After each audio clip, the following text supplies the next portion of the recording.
I am so lucky to be able to share my story with all of you and hopefully bring some hope.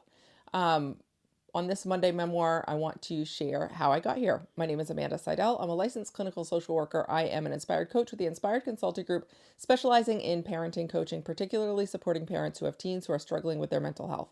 I am a parent of a teen who struggled through a life-threatening mental health issue.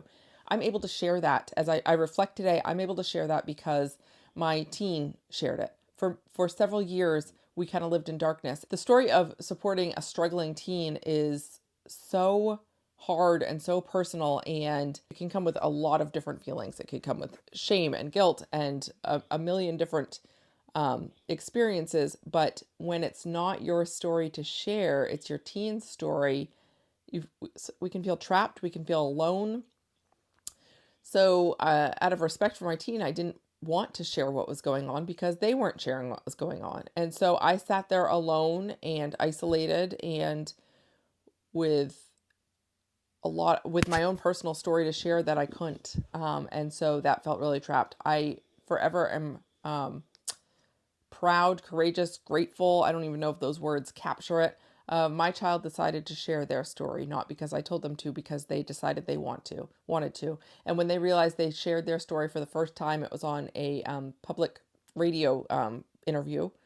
They shared their story for the first time, and they were elated. They felt free through their vulnerability. They found freedom. They felt healing. They felt validated.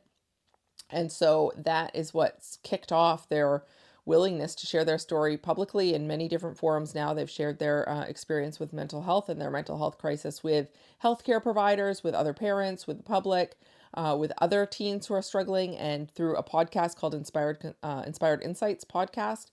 Because they went public with their story, I'm able to go public with mine. And so I hope that for those parents who are sitting there alone, and sitting there feeling isolated and sitting there feeling like they can't share their story because it's not their story to tell, I am here to tell you, it is a fine line, right? We want to protect our children's privacy. We want to respect our children's boundaries. I get it.